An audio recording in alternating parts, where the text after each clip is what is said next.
Ao vivo. Tudo bem, pessoal? Mais uma aula da Jornada da Plástica Saudável começando, tanto pelo Instagram como também aqui no YouTube, onde a gente tem deixado salva as aulas da Jornada da Plástica Saudável. Hoje é a terceira aula e aí a gente vai falar sobre um tema que certamente foi o motivo pelo qual eu iniciei essa jornada.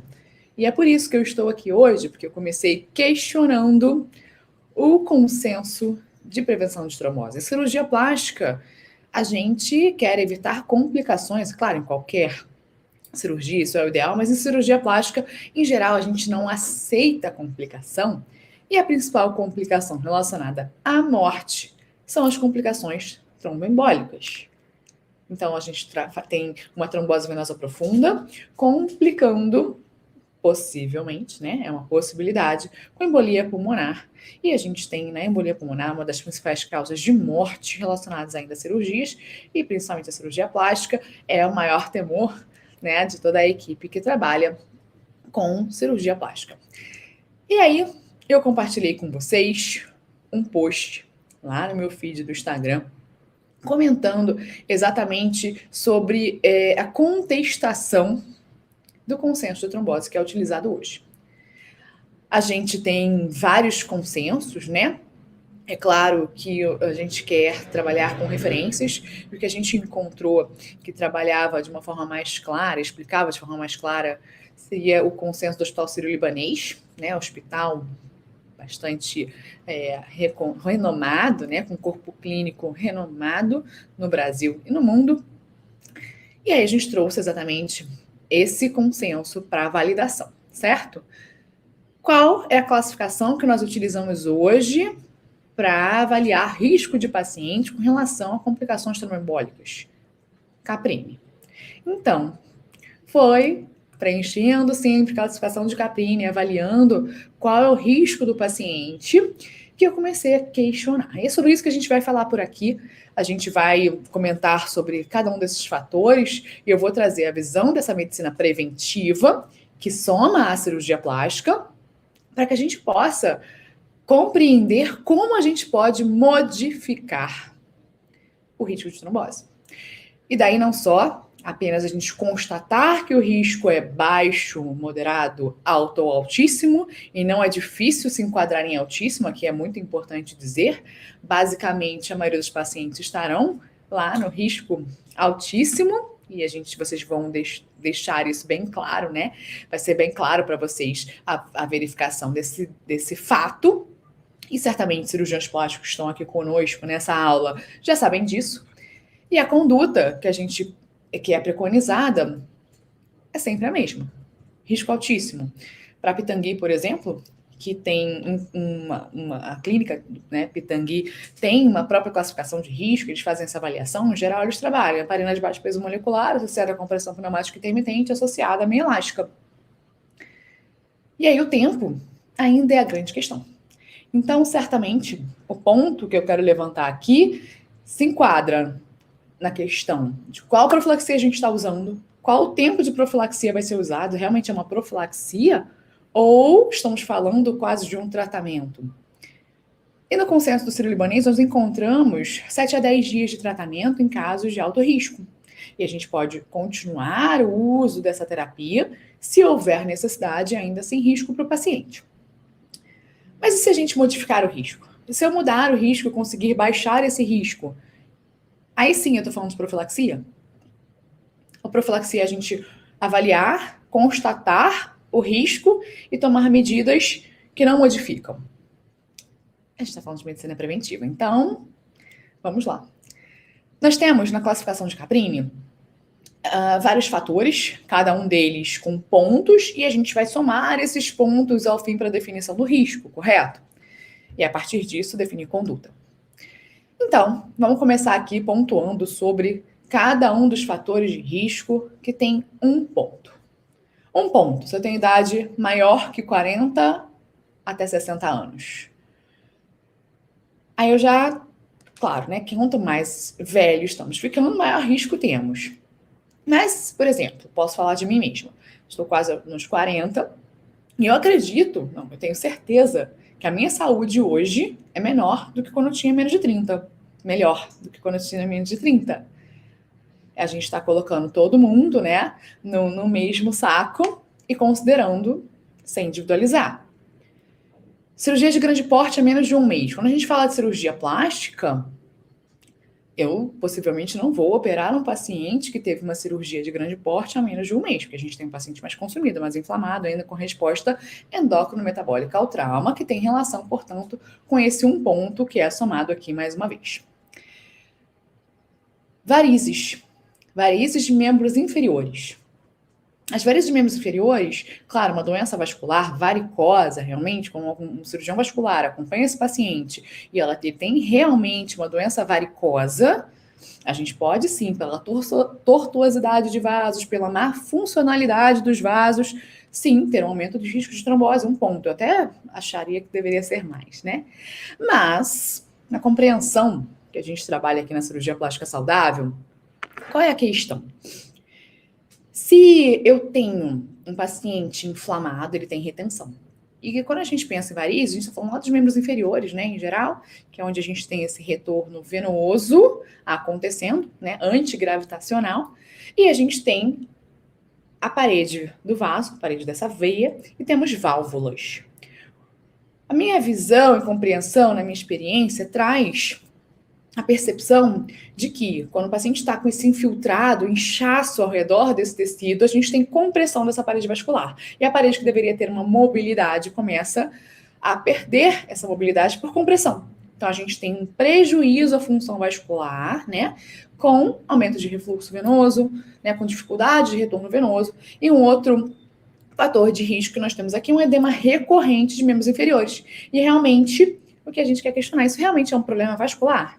O edema recorrente, o dia que o paciente está mais inflamado, ele incha mais. O dia que ele ficou mais tempo em pé, ele incha mais, ok? Mas oscilar, né, esse edema recorrente, em geral, não traz uma doença estabelecida vascular. Traz a visão de que a inflamação pode oscilar e gerar alterações transitórias.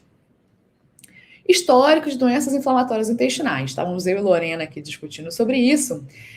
E é tão claro, né? Como é que a gente está falando que um paciente tem doença inflamatória intestinal ganha um ponto e é simplesmente um rótulo que esse paciente vai ganhar? A doença inflamatória intestinal é mutável, é mais um fator de risco que a gente consegue modificar.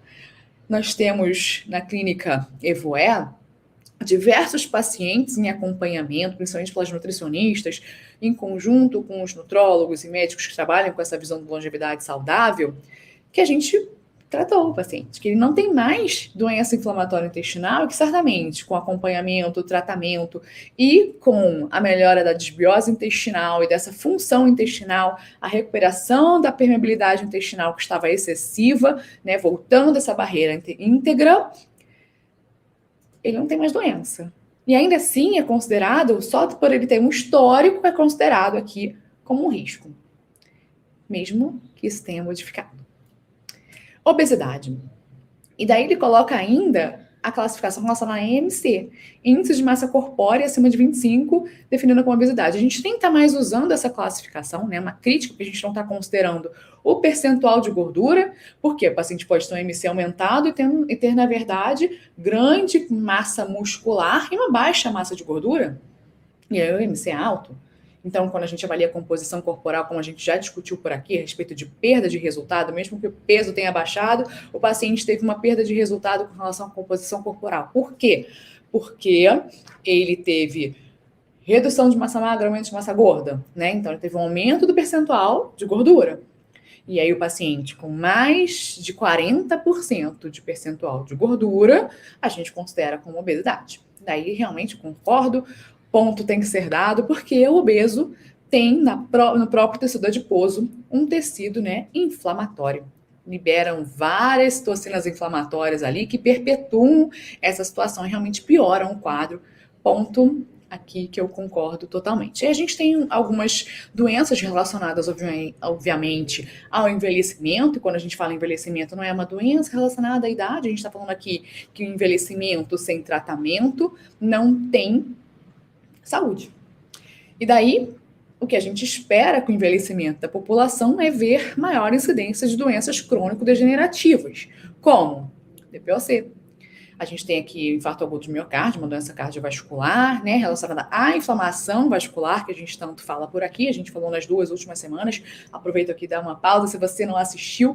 Aula 1, score inflamatório. Aula 2, inflamograma sistêmico. É toda a base do que a gente precisa para a gente continuar falando aqui a mesma língua. Então, se você não assistiu, e você está assistindo essa aula aqui não ao vivo e está assistindo gravada, para aqui e volta lá na aula, depois vem para cá de novo, porque eu vou citar várias vezes os marcadores nessa aula, certo? Bem, DPOC, já falei, insuficiência cardíaca congestiva. E aí temos sepse, a menos de 1 mês, incluindo pneumonia, né? Em geral, a gente não vai operar uma paciente que acabou de ter pneumonia, eu espero que as pessoas não operem pacientes que acabaram de sair de um quadro de imunodepressão. E o método anticoncepcional. Método anticoncepcional. Até fizeram uma pergunta, né, Lorena? A gente vai responder ao final. Eu abri caixinha de perguntas, temos algumas perguntas interessantes do público, fiquei bem feliz. E método anticoncepcional é um problema? A gente tem tanto anticoncepcional oral como terapia de reposição hormonal. E aí eu acho muito ruim, né, colocar dessa forma, porque a gente tem vários tipos de terapia de reposição hormonal. Uma pessoa que fala com a terapia de reposição hormonal nos dias que a gente vive aumenta risco de trombose, não sabe do que a gente está falando com relação à terapia de reposição hormonal e isomolecular. Se eu estou falando de sintético, ok. Pílula anticoncepcional aumenta risco, fato. Até comentei numa aula a respeito de fibrinogênio, e que é muito comum que a gente veja fibrinogênio até acima de 500 em pacientes que usam pílula há muito tempo. E aí, um ponto, com certeza, assim como terapia de reposição hormonal com hormônios sintéticos. Eu não vou citar nomes aqui para a gente evitar problemas, mas, sem dúvida, pacientes que fazem terapia de reposição hormonal isomolecular, né, ou bioidêntica, como a gente denominava anteriormente, com acompanhamento médico, que trabalha essa visão de medicina integrativa e preventiva, certamente ele tem menor risco do que o paciente que não faz. Deixo a reflexão no ar. Gravidez ou pós-parto a menos de 1 mês. Também espero que a gente não opere, né, no caso da cirurgia plástica, que a gente não opere pacientes a menos de 1 mês no pós-parto, né? Bem, até aqui falamos sobre um ponto. E daí nós vamos falar, a partir de agora, sobre os pontos seguintes, certo, Lorena? Você finalizou aí os outros? Aqui temos histórico de doenças inflamatórias intestinais, quantidade de varizes, infarto agudo do miocárdio, obesidade, sepsis a menos de 1 mês, gravidez ou menos. Faltou um aqui na lista, por isso que eu estou te perguntando. Um último que eu comentei no final, você ficou até... Ok, vamos seguir então. Até aqui, acho que ninguém postou nenhuma dúvida a respeito. História prévia de embolia, história familiar de trombose. Isso, história prévia de embolia e histórico familiar de trombose, é isso? Gente, eu tenho uma história prévia de embolia.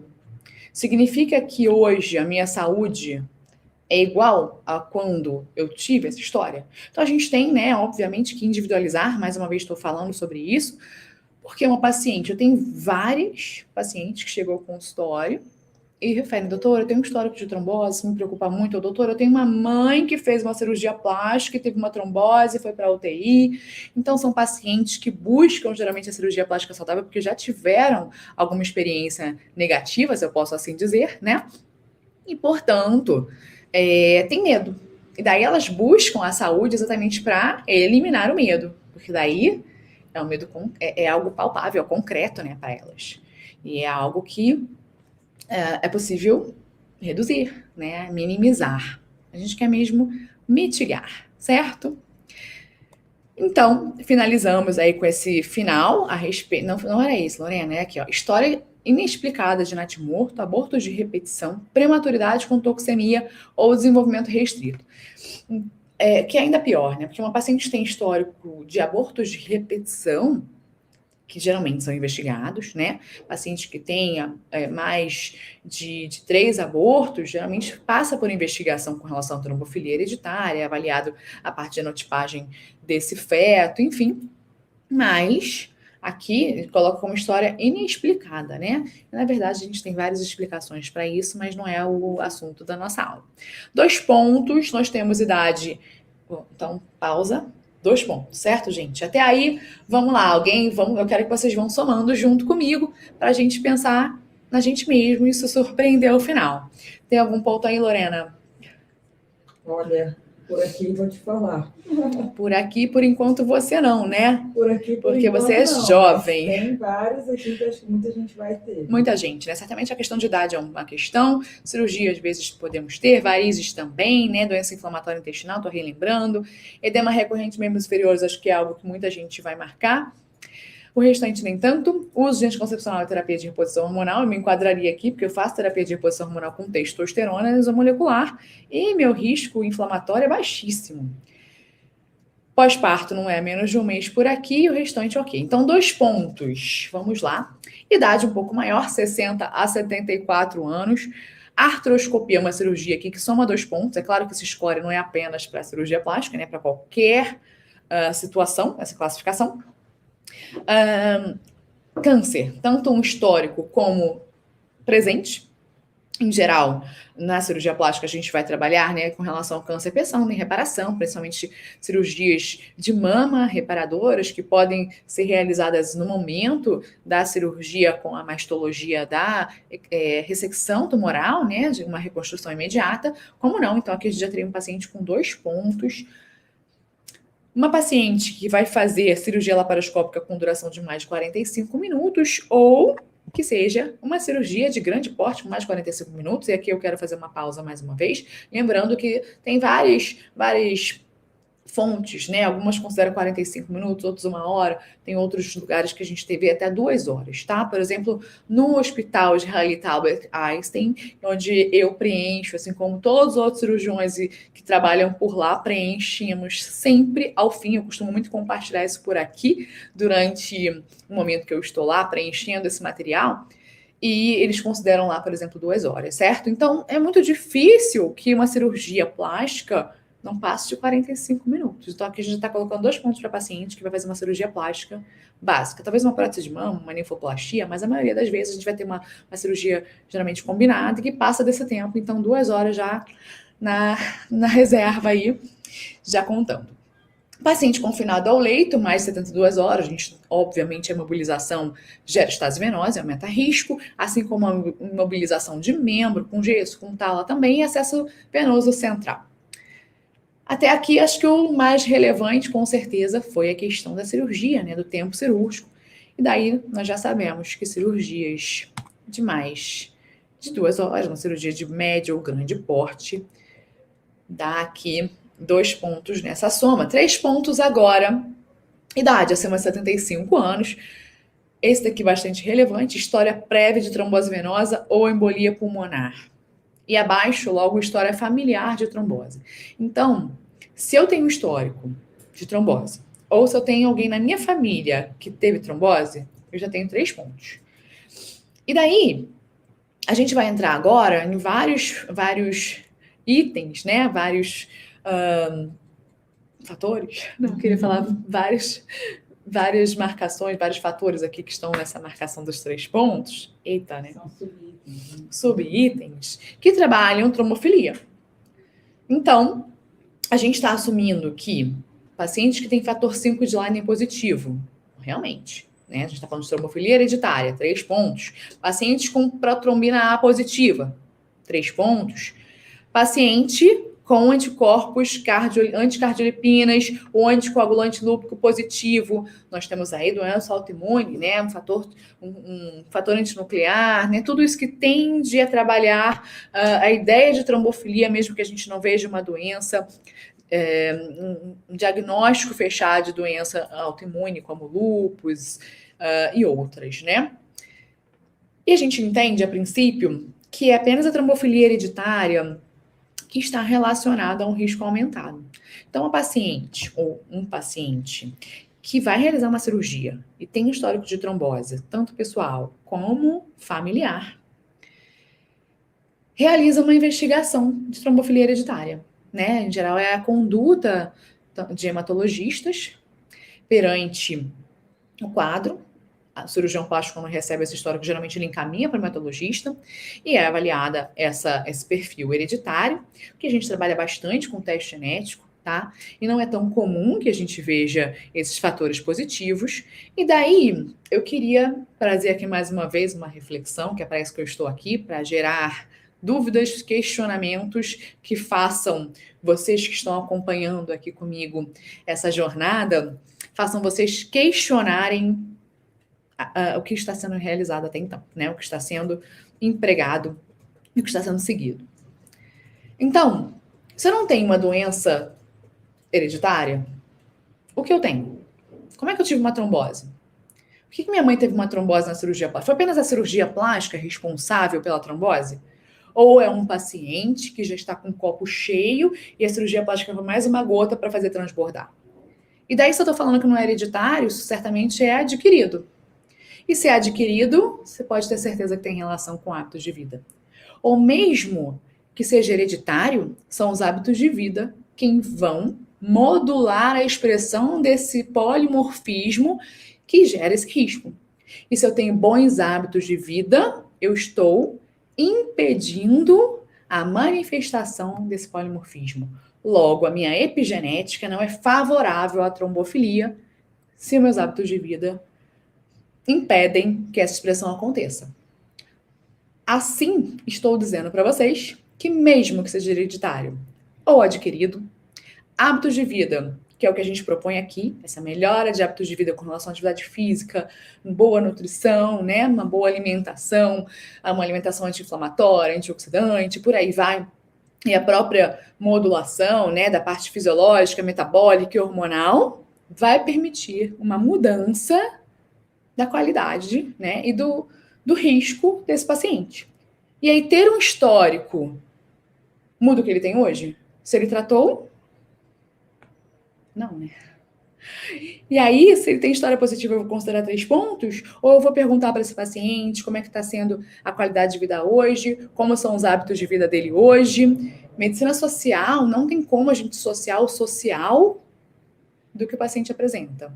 É um meio social, isso aí eu trago numa disciplina de mestrado, que eu cursei, que falava sobre medicina preventivista, e que traz, obviamente, o social para todas as alterações que um paciente tem. Certo de que a gente consegue modificar o risco e trazer mais saúde. Bem, finalzinho desses 3 pontos, nós temos trombocitopenia induzida por heparina. E aí chegamos num momento tenso aqui. Porque daí, a gente vai falar já de tratamento, mas se o tratamento inclui usar heparina, por exemplo, né, uma heparina de baixo peso molecular, e eu tenho esse risco de induzir uma baixa de plaquetas, trombocitopenia ou plaquetopenia, ele considera que isso tem já aumento de 3 pontos. Complicado, né? Deve estar usando uma medicação, você gera uma trombocitopenia, então você aumenta o risco de trombose. Bem doido. Ou uma trombofilia congênita ou adquirida, como a gente já conversou por aqui. E daí, lembrar, eu quero frisar isso aqui muitas vezes, de que todos os dias, com a cirurgia plástica saudável, nós melhoramos a qualidade de vida dos pacientes e é possível a gente modificar essa pontuação que está aqui e principalmente com o inflamograma sistêmico, com score inflamatório, a gente consegue ter, na verdade, mais ferramentas e dados concretos, né, de que a gente conseguiu executar essa melhora de qualidade de vida do paciente, logo do social também, já que eu acabei de comentar que a alimentação, a atividade física, o meio onde ele vive, a alimentação que ele consome, né, que acesso ele tem a alimentos de qualidade, ou a médicos e profissionais de qualidade, isso tudo vai mudar.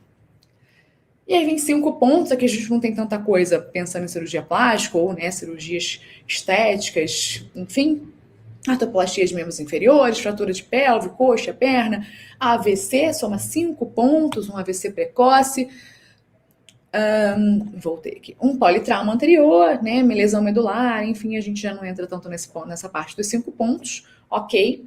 Mas daí eu quero saber de vocês. Conta aí pra mim, gente, como é que estão? Quantos vocês estão somando por aqui? Lorena, quanto é que foi sua soma, Lorena? Eu pulei um, né? Pulei o mais importante, o homocisteína, né?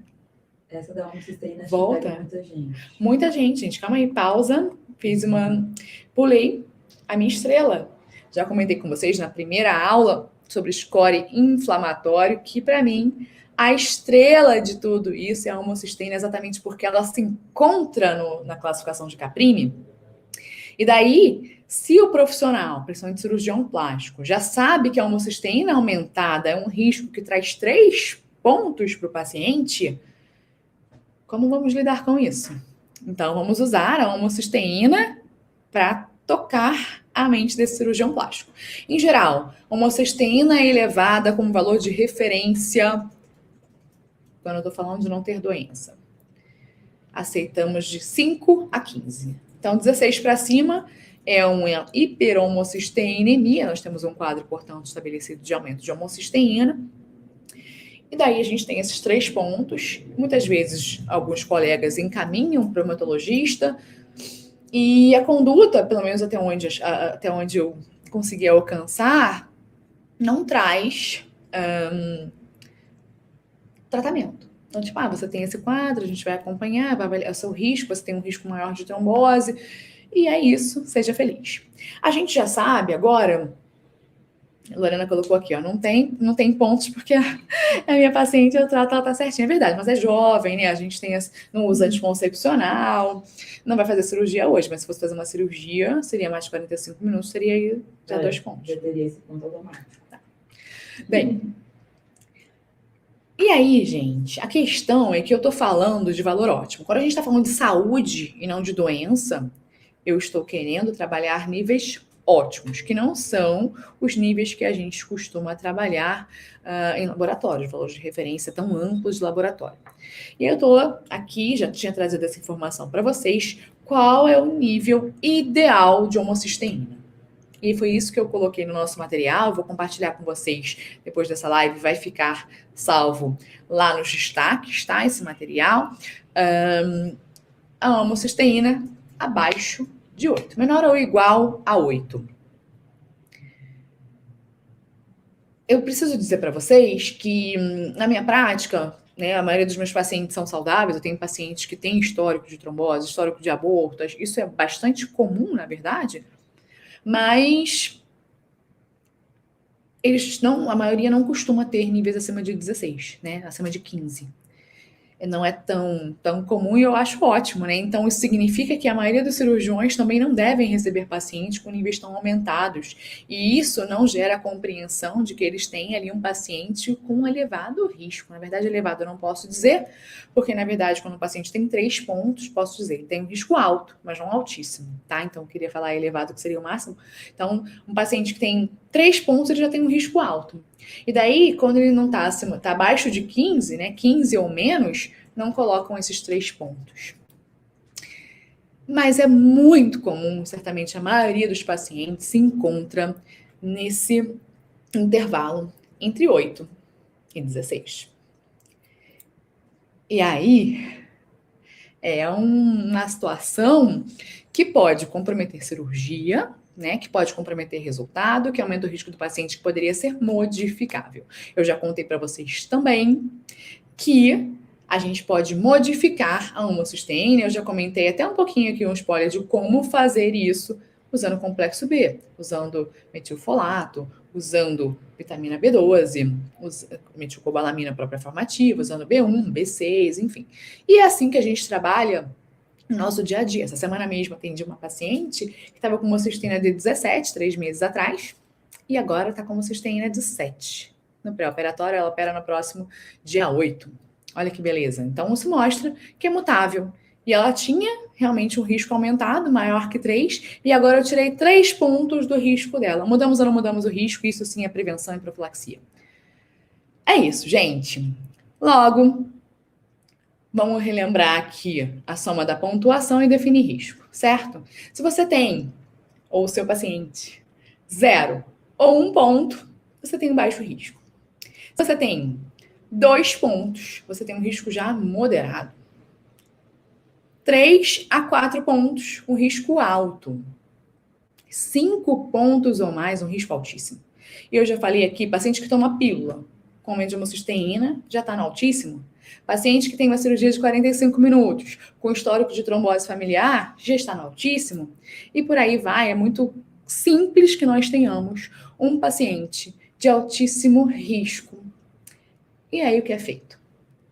A conduta hoje, quando a gente falou aqui do Hospital Sírio-Libanês, né, com o consenso que a gente está trabalhando, define-se em geral para risco baixo, deambulação precoce, certo? Em geral, andar rápido. E a maioria dos cirurgiões emprega isso, a não ser pacientes que fazem uma cirurgia muito exfoliativa e nem sempre tem capacidade, né, de deambular tão precocemente por conta de hipotensão postural, realmente por ter sido uma cirurgia que tirou maior volemia, né? Então, não podemos garantir, mas é um indicado risco baixo de deambulação precoce. Alguns protocolos trazem a meia elástica, como a clínica Pitangui. A meia elástica está em todos os riscos aqui, então seria básico o uso da meia elástica. Existem escolas que não indicam a utilização de meia elástica no intraoperatório, apenas no pós-operatório, pensando que se eu estou com um paciente acamado, né, ele não está em pé fazendo mobilização dessa panturrilha para ter auxílio da meia nesse retorno venoso, realmente talvez não fizesse tanta diferença. Compressão pneumática intermitente entra no risco moderado associado à meia elástica para alguns protocolos e para o Sírio-Libanês apenas a compressão pneumática intermitente, o risco alto da mesma forma, e aí o risco altíssimo a gente traz a heparina de baixo peso molecular, associado aos outros, né, fatores, aos outros tratamentos, assim podemos dizer, aos outros fatores de prevenção. E aí, a questão é o tempo. Então, eu vou fazer enquete sem dúvida, eu vou abrir enquete depois compartilho na próxima aula com vocês o que deu. Mas isso é muito variável.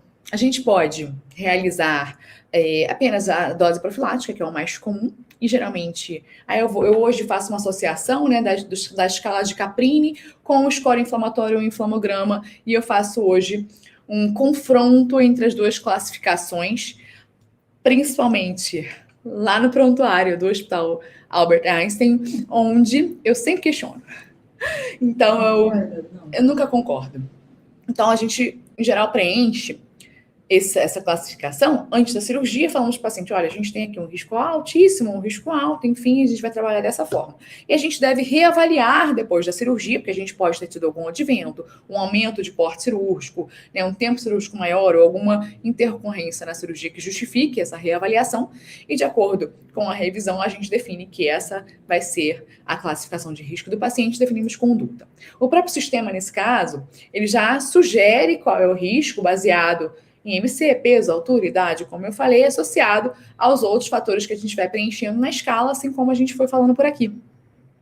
E daí ele coloca lá, a gente define que esse paciente tem um risco intermediário. Você concorda? Sim, não ou parcialmente?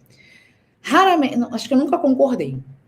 Eu sempre discordo ou concordo parcialmente. E daí eu trago a visão da inflamação, do que a gente conseguiu de evolução com relação ao score de inflamação do paciente.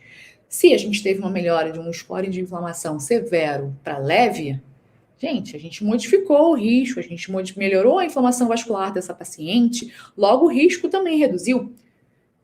Agora, às vezes tem lá um risco aumentado e eu sei que eu consegui fazer isso, eu vou lá, discordo, justifico o porquê e faço a minha conduta e até então não tivemos casos de trombose. Eu não utilizo hoje.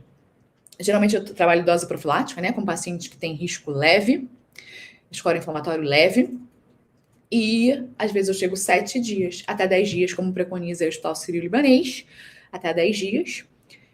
Mas tenso, já vimos, pelo menos aqui, né, na cidade de Goiânia, onde eu pratico há 9 anos a minha especialidade, nós já vimos médicos, né, cirurgiões, prescrevendo anticoagulantes por 14 dias. Já vi 21 dias. E o que isso pode gerar, né? A gente vai falar sobre isso na próxima semana. Aliás, no próximo post. O risco do uso indiscriminado de anticoagulantes, né? Vamos falar um pouquinho sobre isso também. E o tempo pode trazer complicações e também subdiagnóstico, certo? Se eu tenho um tratamento praticamente da trombose, né, que a gente nem sabe se aconteceu, se teve e a gente conseguiu resolver, foi subdiagnosticado. Se teve ali algum grau de embolia e não conseguimos avaliar, o trombo está sendo ali dissolvido, isso seria trombose ou seria profilaxia ou seria tratamento? E aí nunca saberemos, né? Na verdade, vai ser sempre uma dúvida, porque é o que tem resolvido hoje. A gente tem visto, claro, uma menor incidência de tromboses, mas eu não acredito no subdiagnóstico. E eu quero encerrar essa aula falando relatando aqui um fato que durante toda a pesquisa que a gente realiza, nós não encontramos, na verdade, na literatura, nenhum protocolo que realmente trabalhe profilaxia real, né? Antes da cirurgia acontecer. A gente está aqui definindo risco e eu vou atuar nesse momento da cirurgia, no intraoperatório e no pós-operatório para modificar isso. O que a gente está falando é algo que trabalha no pré-operatório, essa modificação de risco, para que quando a gente for rever a classificação, que a gente possa ter um risco menor. Que é isso que eu acho que a gente precisa, né? É a medicina que eu acredito. E Pitangui, como eu falei sobre o trabalho deles, né, a classificação que eles utilizam e qual protocolo que eles trabalham hoje de prevenção na clínica lá no Rio de Janeiro, que é uma referência, obviamente, por isso que eu estou citando por aqui, ele sugere, ao fim do próprio artigo, do próprio estudo, não é dele, é da clínica, né, do pessoal da equipe, um estudo ou um protocolo que seja criado para realmente realizar prevenção de trombose, de eventos tromboembólicos. Cá estou eu. E em breve vocês vão ter acesso a esse estudo que traz o que foi sugerido pelo maior mestre que a cirurgia plástica já teve, sem dúvida. Agradeço a participação de todos vocês. Acho que não temos perguntas hoje, todo mundo aqui só como espectadores. Alguma coisa mais? Vamos responder as perguntas, né, Lorena? Já estava finalizando? Fala aí para mim quais são, por favor.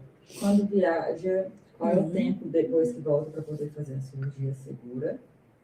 Quando viaja, quando é que eu posso viajar? Quando eu chego de viagem, quando é que eu posso operar? Fazer a cirurgia depois de quanto tempo chega? Né? Certo. Aí depois a gente tem a questão de tempo de viagem, né? Então, cirurgia, tempo de viagem de mais de 4 horas. Geralmente a gente vai ter, a indicação são 3 dias para a cirurgia. Pacientes com, né, uma viagem longa, com grande mobilização de membros inferiores, esse risco pode ser ainda maior, né? E a gente tem ainda a questão de estresse oxidativo que esse paciente foi submetido, com pior ainda mais desse quadro de inflamação vascular e retenção e edema de membros inferiores. Então, é sugerido 72 horas pela literatura. O que é mais? A outra pergunta era qual o método contraceptivo mais seguro pensando em risco de trombose? Método contraceptivo mais seguro, não hormonal. Então, eu estou falando de um metálico,